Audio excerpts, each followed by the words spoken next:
자, 어제 주식시장이 박살이 났습니다. 외국인이 폭풍 매도해서 주저앉았다, 이렇게 이야기가 나오고요. 주식 채권부터 장기 투자 지분까지 외국인이 전방위로 보유한 한국 금융상품을 팔고 있다는 겁니다. 그래서 한국의 괜찮은 회사 지분까지도 판다. 미국계 한 펀드는 네이버 지분도 팔았다고 합니다. 이달 들어서만 3조 6천억을 주식을 매도했고, 코스피가 19개월 만에 최저로 떨어졌습니다. 자, 이게 지금 미국과 중국 간의 무역 분쟁에 이어 환율 갈등까지 생기고 이런 상황인데, 여기에 이제 미 금리가 또 올라가면 감당이 불가한 일이 벌어질 거다라는 이야기도 지금 나오고 있고요. 자, 이 미국과 중국의 무역 분쟁이 미국의 중간 선거가 끝나도 장기적으로 지속될 가능성이 큰 속에서 한국 기업이 과연 성장을 제대로 할 수 있겠는가에 대해서 의문이 커지면서, 최근에 또 한국의 정권의 정치적 색깔에 대해서 지금 미국을 중심으로 한 이런 금융 투자 회사, 또 그들끼리의 또 어떤 이 커넥션에서 부정적인 시각이 높아지면서 이 한국 탈출 현상이 벌어지고 있다고 지금 보여집니다. 자, 이 속에서요, 지금 니어 재단이라고 산업자원부 장관을 했던 정덕구 이사장이 운영하는 이 재단이 한국 경제의 진로라고 18일 이 토론회를 했습니다. 자, 여기에 김동원 고대 초빙 교수, 금감원 부원장부, 국민은행 부행장을 지낸 분인데, IMF는 미중 무역 마찰로, 잘 들으십시오, 중국의 경제 성장률이 내년에 1.63% 떨어질 거라고 보고 있습니다. 올해 지금 6.5 이하로 떨어졌다. 물론 그게 거품이 엄청 있다고 제가 했지요.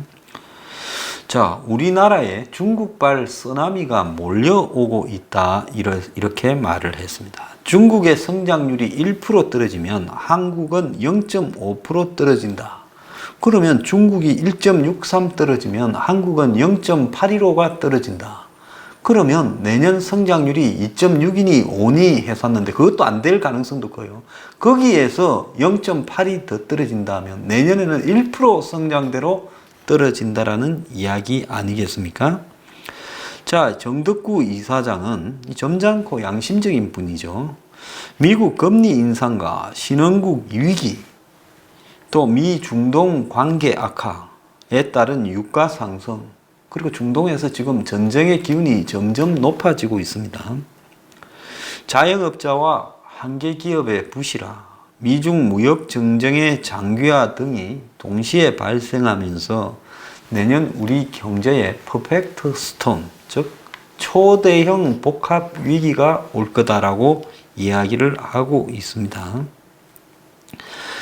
자, 그래서 내년에 세계 경제가 위기가 닥칠 거다. 미국의 지금 성장세가 좀 과대 포장되어 있는데 이것 또한 내년에 위기가 닥칠 가능성이 크다라는 말도 나오고 있습니다. 그래서 미중 무역 전쟁과 중국의 경기 추락이 특히 한국을 강타할 거라고 보고 있습니다. 자, 지금 중국의 성장률이 한 7, 8년 전만 하더라도 10% 이상이었는데 지금 6.5%라고 이렇게 떨어졌다는데, 우리나라 수출이 중국이 27%를 차지하고 있고, 그래서 중국의 경기 추락은 한국의 수출 감소로 연결될 수밖에 없는 상황입니다. 자, 우리나라 수출이 9월까지 작년 같은 기간에 비해 4.7% 늘었는데 중국 부분을 빼고 나서 보면 제로라는 거예요. 제로라는 것은 사실상 수출 감소가 지금 되고 있다는 거고, 또 미국이나 일본 등의 경기 호황도 끝나가고 있다. 이것이 이 진솔한 평가로 세계에서 간주되고 있습니다. 그래서 수출로 먹고 사는 우리나라에는 큰 걱정거리가 또 하나 등장하고 있는 겁니다. 미국 경제는 올해 2.9, 내년에 2.5, 후내년에는 1.9라고 이렇게 전망되고 있습니다. 지금 2020년에 미국의 2차 금융위기가 온다라는 이야기도 바다합니다. 그래서 트럼프 행정부의 감세 효과, 거대한 감세 효과는 사라지고 미국의 금리가 올라가다 보니까 이제 경기가 냉각이 되는 사태가 벌어지고 있다는 거죠. 소비나 투자가 줄어들고 있는 일이 벌어지고 있다. 자, 그래서 미국의 금리가 그럼 더 안 올라가느냐? 내년까지 계속 올라갈 거다라고 전망되고 있죠. 3.5%까지 지금 올라갈 거라고 전망이 되고 있습니다. 그래서 골드만삭스가 미국 재무부의 장관을 파견하는 회사입니까? 여기에서 올해 한 번 더 올라가고 11월 달에 내년에 4번을 더 올린다는 겁니다. 그러면 5번이 남아 있는데 한 번 올릴 때마다 0.25면 미국의 금리가 1.25 더 올라간다. 지금 미국의 금리가 2.25지 않습니까? 그래서 제가 이야기한 2020년 초에 3.5%까지 미국의 금리가 올라갈 거다는 겁니다. 자, 미국이 이렇게 공격적으로 금리를 올리게 되면, 자, 우리는 지금 따라 올려놔야 나중에 무슨 수단이 있는데, 한국은 지금 미국과 금리 격차가 0.75가 벌어졌는데도 얼마나 한국은행에다가 겁을 줘놨는지 한국은행은 움직이지를 않고 있습니다. 자, 이러다가 자꾸 차이가 더 벌어지면 지금 주식시장이 도망을 가지 않습니까? 왜 도망가겠습니까? 한국에서 주식이 뭐 좀 벌어먹을만 해야 할 건데 지금 한국의 실물 경제도 안 좋거니와 미국하고의 금리 격차가 이렇게 나고 있는데 우리가 한국에 더 오래 주저앉아 있다가는 나중에 문제가 되겠다. 그래서 금리가 높은 미국으로 빠져나가자. 이렇게 되고 있는 거죠. 자, 그래서 근데 왜 금리 못 올려요? 지금 금리를 올렸다가는 자영업자하고 이 주택담보대출 이 두 가지나 저소득층에 박살이 날 거다는 거죠. 지금 200조 이상 최대한 300조가 금리를 올렸을 때 부실 대출이 될 수 있다. 이것 때문에 지금 못 올리는 거 아니겠습니까? 그래서 그나마 세계 경기가 조금 좋을 때 작년부터 제대로 한국 경제 체질을 개선하고 금리도 올리고 준비를 했어야 되는데 부동산 투기 붐을 일으켜가지고 이제 가계부채를 더 늘려놓고 부실 대출을 더 늘려놨습니다. 지금 미국도요, 이 부채가 만만치 않습니다. 자, 뉴욕타임스가요, 10년간 저금리로 또 돈을 풀어서 경기 호황이 이루어지면서 미국의 지금 금융권의 위기 그림자가 심각하게 닥치고 있다는 겁니다. 자, 미국의 금융위기 때 도화선이 되었던 구조화 정권이라고 부르는 상품이 있었지요. CDO라고. 그 CDO는 부채담보부 정권이었습니다.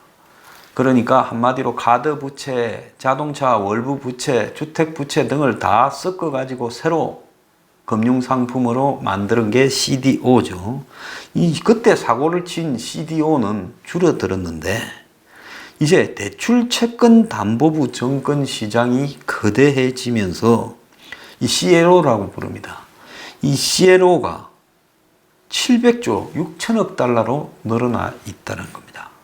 그래서 CLO는 신용도가 낮은 기업 대출을 담보로, 즉 기업에 대출해준 돈을 담보로, 근데 그 중에서 신용도가 좋은 회사께 아니라 주로 신용이 없는 회사에 은행이 대출해준 걸 담보로 발행한 자산 유동화 정권, 즉 이 A은행이 이 신용도가 낮은 은행에 대출해준 게 100조라면 그 100조를 가지고 일종의 상품을 만들어가 금융상품을 파는 겁니다. 미국에는 이런 자산 유동화라는 게 유행을 해서 내가 누구한테 돈을 빌려주면 그 사람이 갚을 때까지 기다리는 게 아니라 그걸 가지고 또 정권을 만들어가 팔아버려서 자기는 또 돈을 회수하는 이런 고도의 금융 구조화 상품들이 유행하는 나라 아닙니까? 그리고 이렇게 자꾸 빚을 가지고 빚을 만들고 이러다 보니까 문제가 된 거예요.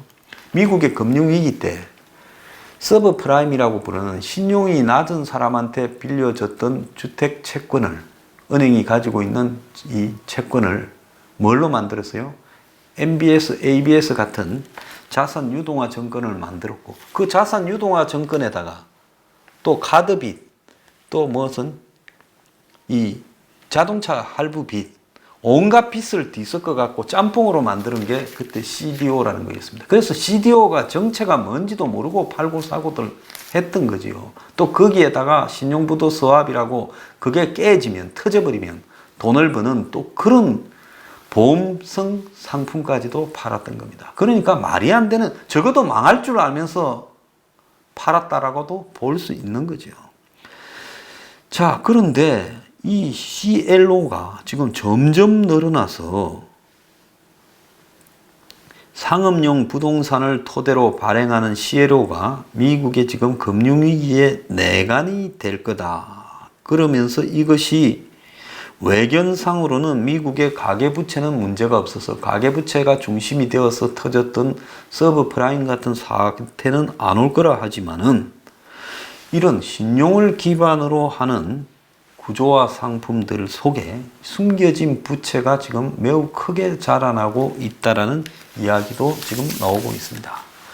자, 그런데 이런 것까지도 생각이나 해보겠습니까? 지금 중국이 오죽하면 일본에 손을 내밀어서 89년에 천안문 사태의 경제 제재를 받으니까 중국이 일본한테 확 엎어졌죠. 그런 지금 사태를 연상시키는 굴복을 하고 있다는 겁니다. 그래서 무역 전쟁으로 코너에 몰린 중국이 지금 대륙 진출을 노리는 일본을 끌어들이기 위해서 지금 작업을 하고 있다.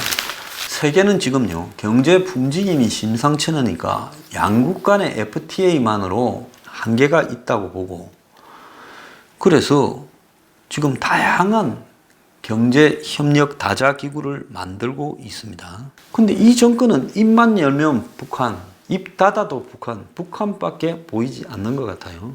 자, 북한이 우리를 밥을 먹여줍니까? 살려줍니까?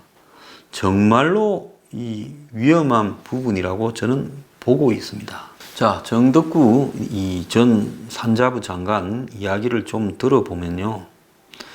이 사람 인터뷰를 한 게 있어요. 문화일보에. 내년 한국 경제에 퍼펙트 스톰 올 거다. 지식인들이 나서야 된다라고 이야기를 하고 있습니다. 자, 저는 국가에 대한 부채의식이 큽니다. 경제 상황이 생태계까지 침하해서 정체기를 넘어서 침체기로 가고 있는데 고장난 나침반 같은 대책을 내놓는 문재인 정부에 대해 이제 지식인들이 나서 제대로 된 방향을 알려줘야 됩니다. 라고 이야기를 했어요. 아마 요즘 작심을 하고 이야기를 하는 것 같습니다. 자, 이분은 재경부 차관하고 김대중 정부에서 산자부 장관을 이렇게 했고 열린 우리당에서 비례대표 국회의원을 했음에도 좌파 정권에 대해서 정면으로 우려를 제기하고 있습니다. 어떻게 보면 좌파 정권 출신의 장관이 경제 전문가가 좌파 정권에 대해 문제 제기를 하고 있다는 측면에서 봤을 때 보수의 헐뜯기식 비판이 아니라는 명분이 있죠. 자, 점과 선을 넘어 명까지 범진 한국 경제의 구조적인 문제를 짚기 위해 지금 자기는 공개적으로 토론회 장을 열어야 되겠다 해서 이렇게 포럼이나 토론회를 하고 있다. 그래서 이제 한국 경제가 침체기도 더 넘어가고 있는 상황이다. 그래서 여러 개의 병리 현상이 구조화됐다. 그게 뭔가 하면 노조의 문제부터 시작을 해서 정권 차원의 이 퍼플리즘적인 경제의 문제, 더 나아가서 지정학적인 위협들, 안보 문제 등을 경제 문제의 위협 요인으로 갖고 오는 문제, 또 대외적인 문제에 대해서 대응 능력을 상실한 문제, 한국의 이 한마디로 고용을 할 수 있는 제조업 공동화의 문제, 더 나아가서 이 서비스업의 생산성이 떨어지는 문제, 또 주력 산업, 자동차, 철강, 반도체, 석유화학 이런 부분들이 총체적으로 붕괴되고 있는 문제, 이런 걸 다 이야기를 하겠죠. 그래서 여기까지 온 데는 이전 정권의 잘못도 있겠지만 문재인 정부가 완전히 그냥 망하는 시기를 당기고 있다, 이런 이야기를 하고 있습니다. 그래서 이 지금 점에서 선을 지나 이제 면 자체가 문제가 된다. 공간으로 보면 점이 있고 점을 연결하면 선이 되고 선이 자꾸 모여서 무수히 모여서 면이 되는데, 이제는 면이 문제가 되고 있는데 점에 대해서 대책을 내놓고 있다는 겁니다. 대표적으로 고용정책을 언급하면서 고용은 경제의 문제일 뿐 아니라 인공지능이 등장하는 문명학적인 문제를 동반하고 있어 장기간에 걸쳐 해결해야 한다. 맞지요? 제가 그 고용 정대로 바라봤을 때 4차 산업혁명이나 AI가 위협 요인이 될 수 있다는 부분을 수도 없이 이야기를 했어요. 그런데 문재인 정권은 기껏해야 최저임금 주 52시간 재정 투입을 통한 공공 일자리 창출에 매몰되고 있다라, 이렇게 한탄을 하고 있습니다. 특히 시장이 결정할 최저임금을 정부가 올린 것은 잘못이고, 그나마 낮은 노동의 한계 생산성을 떨어뜨려 기업이 사람을 더 안 뽑게 만들어 버렸다. 그래서 날이 갈수록 축소 불균형이 심화되고 있다. 경제가 확대되는 게 아니라 쪼그라들면서 또 서로 간의 불균형이 심화되고 있다는 겁니다. 그래서 정부가 재정을 투입하고 기업에 인센티브를 줘도 고용이 안 는다. 즉 교육을 통해 인간의 노동 한계 생산성을 높여야 된다. 그리고 이공계 인력의 확대와 대규모 연구 개발 강화를 해야 된다. 지난번에 노벨 경제학상을 올해 받은 사람이 최저임금으로 되는 게 아니라 생산성을 향상시켜야 된다라는 이야기를 하지 않았습니까? 자, 내년에 퍼펙트 스톰이 온다. 지금 고용에 따질 때가 아니라 이제 위기 방어를 해야 된다. 저도 같은 입장입니다. 이제 고용 문제가 아니라, 고용은 이 정권이 발악을 해도 안 늘어요. 그리고 단기 일자리 만들어가 장난을 칠 때를 넘었었어요. 이제 오는 닥칠 위기를 어떻게 최대한으로 덜 터지도록 해야 될 건가 하는 겁니다. 그래서 정 이사장은 미중 무역 전쟁 장기화는 수출 의존도가 높은 우리나라에 가장 큰 퍼펙트 스톰이 될 거다. 미국한테 얻어맞고 중국한테 얻어맞고 쌍발로 얻어맞겠죠. 그리고 미국 금리 정책, 금리 인상과 그다음 미국 경기가 하락되는 데에 따른 신흥국 부실, 여기에 하나 더 있죠. 신흥국에서 미국의 달러 자산들이 밖으로 유출되고 있는 문제. 그게 한국에 지금 정시 붕괴를 가져올 가능성이 크지 않습니까? 그리고 미국과 중동에 있어서의 혼란이 나을 유가 상승. 이거는 경기가 안 좋은데 물가가 올라가는 스태그플레이션을 일으킬 가장 지금 위험한 요인이고, 중국이 지금 실제 그런 일이 발생하고 있지 않습니까? 또 자영업자를 비롯한 한계 기업의 부실화 지금 대거 진행되고 있지요. 그래서 정치적 시각에서 경제를 보면 망한다. 시장의 반격이 시작된다. 이렇게 말을 했습니다. 그러면서 이분은 시장 경제 시스템을 유지하며 양극화, 고령화를 고려해 사회 안전망을 세워야 되는데, 정치가 이런 것까지 다 설치다 보니까 쏠림이 발생을 해서 경제는 균형을 유지해야 되는데, 이 쏠림과 질주로 지금 경제적 균형이 무너지고 있다는 겁니다.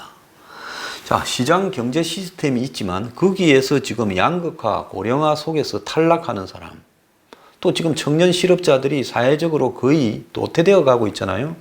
이런 상황들을 어떻게 챙길 건가는 지금 크게 고민도 안 하고 있다는 거죠. 그래서 또 심각한 거는 경제 성장률을 각각 갉아먹는 양극화도 보통 심각한 게 아니에요. 이 양극화가 심화된다는 건요, 부가 1%한테 모이고 99%가 가난해진다라고 볼 수 있는 거예요. 물론 이건 극단적인 표현이겠지만요. 자, 그러면 이 남은 90%나 80%는 돈을 쓰지 못할 상황이라는 거 아니겠습니까? 이러면 소비가 둔화되고 투자가 둔화될 수밖에 없는 거죠. 또 하나 심각한 거는 고령화가 지금 심각하게 진행이 되고 있는데, 과거 우리가 성장 시기에는 이 출산율이 높으면서 인구가 늘어나는 부분에 도움을 받았고, 그것이 일자리를 이렇게 감당할 수 있는 어떤 자원들을 만들어냈지만 이제 인구 구조가 거꾸로 가게 되면서 역풍이 불고 있는데, 자, 인구에서 나타나는 부담, 저성장, 양극화 등이 전부 뒤섞여서 가야 되기 때문에 과거의 경제정책보다도 훨씬 더 심각한 고민을 해야 된다는 거죠. 우리나라의 지금 사회보장제도라는 부분이 잘 돼 있는 것 같지만 억만진창의 파퓰리즘화 되어 있죠. 그래서 과잉으로 된 부분은 너무 과잉이고 실제로 필요한 부분은 또 없는 이런 불균형이 생기고 있는데, 이런 사회보장제도를 정비하고 이런 부분을 지금 탈락하는 사람들이 점점 노인이나 젊은이나 늘어나고 있는데, 이 사회에서 추락하는 사람들을 이렇게 보듬는 부분에 대해서 거의 그냥 두려워하면서 다 외면하고 있어요. 이것도 또 한국에 엄청난 문제가 될 거라는 지적까지 지금 나오고 있습니다. 자, 문 닫는 가게가 계속 속출하고 있는데, 어제 국감에서도 나왔어요. 소득주도 성장 실패로 경제가 악화되는데 전 정부나 전전 정부 탓이라고 지금 돌리면서 이 청와대가 중심이 되어서, 그 기록에도 나와 있잖아요. 기재부가 공공기관에다가 단기 일자리 통계 보내라, 더 고용해라고 압박을 하고 있습니다. 그럼 공공기관은 통계를 조작하고 이런 눈속임을 통해서 위에 그냥 보고만 하는 거예요. 이 국민 전체를 속이는 거예요. 자, 이런 상황 속에서 또 어떤 짓을 하고 있느냐. 오늘 또 기가 찬 짓거리를 하고 있습니다. 청년 인턴 등 단기 공공 일자리 5만 9천 개 만든다. 제발 좀 그만하라 이야기를 하고 싶어요. 내달 6일부터 유류세 15%를 인하해서 휘발유 리터당 123원, 경유 87원 인하하고 중소기업 시설 투자에 15조 금융 지원하고 내년 상반기에 2조 3천억 플러스 알파 기업 투자를 조기 착공을 하겠다. 스마트 헬스케어, 공유경제, 관광 관련 규제 완화를 추진하겠다. 이러고 있습니다. 공유경제 이야기하니까 또 카풀, 다음 카풀. 그런데 이 다음에 이재용 쏘카합니까? 북한에 갔더만요. 자, 어젯밤에 문정인이가 방북한 사람 한번 모이자 해서 재계 총수들 오라 했는데 삼성, LG, 재태원이 이런 두산 다 안 가고 이제 송경식, 이분 CJ 얼굴 마담 하시는 분이죠. 이분하고 이재용이, 현정은이, 개성공단 기업회장, 여성경제인연합회장 이런 사람들이 갔다는 겁니다. 이재용 씨 요즘 잘 노네요. 그런데 이런 거를 통해가 경제가 살아나겠느냐? 지금 김동연이가 경제장관 회의를 열고 일자리 창출 방안, 혁신 성장 방안을 발표한 내용에 연말까지 청년이나 5, 60대 신중년, 어르신을 위한 맞춤형 일자리 5만 9천 개를 만들고 필요시에 내년까지 연장할 수도 있고 추가 재원 투입 없이 이 전용 예산이나 예비비 등을 활용해서 하겠다는 거예요. 그래서 그 내용을 보면 공공기관 체험형 인턴 5,300명, 정부 부처 공공기관 행정 업무 지원 인력 2,300명, 청년 추가 고용 장려금 가입 대상을 10,000명을 확대해서 일자리 창출한다는 겁니다. 사고 예방, 재해 예방을 위한 4,000명, 행정 정보조사 데이터베이스 구축 8,000명, 교통안전시설물 실태조사 환경미화 11,000명, 그리고 농어촌 생활환경정비 치료사업이죠. 저소득 실직자를 위해서 7,000명, 환경정비 행정정보실태조사 희망근로사업 11,000명이랍니다. 자, 이거 가만히 보면 최근에 3만 명 만들어내라고 공공기관에 쪼았던 거 여기 다 포함시켰어요.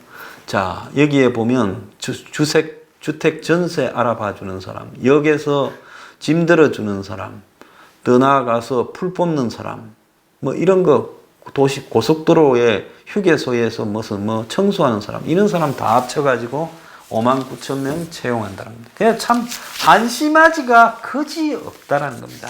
다른 한편으로 백이나 정규직 친인척 등을 전부 계약직에서 공기업에 정규직화 하는데 다 헤쳐먹고 10만 명이나 되는 부분에 그래가 이 알바 일자리 3만 개, 지금 또 이거 이제 오늘 5만 9천 개, 이제 조금 더 얹은 거죠. 이것저것 뜯어가. 그렇게 더 한다고 발표를 하고 있습니다.